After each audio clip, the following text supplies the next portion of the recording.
বিরিয়ানি রান্না করা যে কতটা সহজ সেটা এই রেসিপিটা কাছ থেকে না দেখলে বুঝতেই পারতাম না। আমার মনে হয় নেক্সট টাইম আমিও খুব সুন্দর করে বিরিয়ানি রান্না করতে পারবো। তো চলুন আপনাদের সাথেও রেসিপিটা শেয়ার করি। আসসালামু আলাইকুম, আশা করি আল্লাহর দয়ায় সবাই ভালো আছেন, সুস্থ আছেন। আমরাও ভালো আছি আলহামদুলিল্লাহ।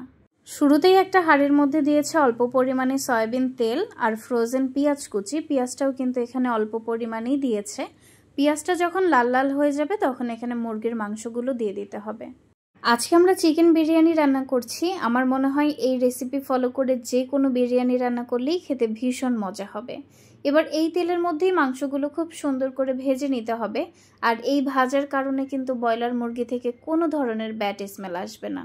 মাংসের কালারটা যখন চেঞ্জ হয়ে গেছে তখন এখানে দিয়েছে টমেটো আর টক দই। এই টক দইটা কিন্তু বাসায় বানানো হয়েছে, আর টক দই বানানো খুবই ইজি। দিয়েছে স্বাদমতো লবণ, শাহি গরম মশলা, মরিচের গুঁড়া আর হলুদের গুঁড়া। আজকে কিন্তু বিরিয়ানি মশলা ছাড়াই বিরিয়ানি রান্না করা হচ্ছে। এখন দিয়ে দিল আদা বাটা, রসুন বাটা আর বাদাম বাটা। এখানে চাইলে কিশমিশ বাটাও দেয়া যায়, ভীষণ মজা লাগে খেতে। তবে বাসায় কিশমিশ ছিল না, তাই আর দেয়া হয়নি।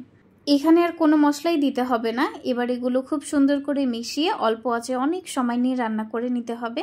আর অবশ্যই এখানে পানি ইউজ করা যাবে না। এখানে আমরা যে গরম মশলাটা ইউজ করেছি এটা আমি একটা পেজ থেকে নিয়েছিলাম। এখানে অনেক ধরনের মশলা দেয়া আছে, তাই এটার নাম হচ্ছে শাহি গরম মশলা।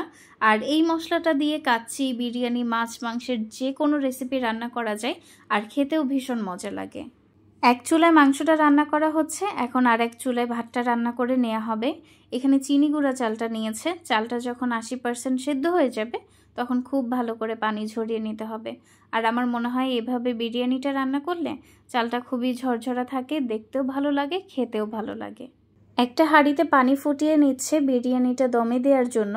এবার যেই হাঁড়িটায় মুরগিটা রান্না করা হয়েছে সেই হাঁড়িটা ওই পানির হাঁড়িটার উপরে তুলে দিয়েছে। এবার এখানে দিচ্ছে গুঁড়া দুধ। যেহেতু মুরগিটা খুব সুন্দর করে রান্না করা, তাই এখানে লিকুইড দুধ দেওয়ার কোনো দরকার নেই। এবার এই মাংসের উপরে গরম চালগুলো দিয়ে দিতে হবে। আর এই গরম পানির উপরে দমে দেওয়ার বিষয়টা আমার কাছে ভীষণ ভালো লাগে।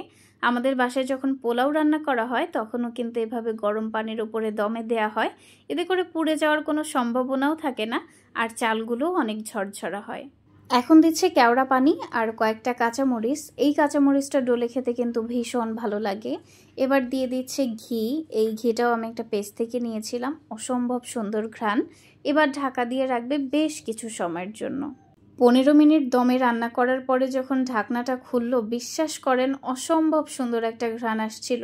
মানে এই বিরিয়ানিটা খেয়ে কেউ বুঝতেই পারবে না যে এখানে কোনো ধরনের বিরিয়ানি মশলা ইউজ করা হয়নি।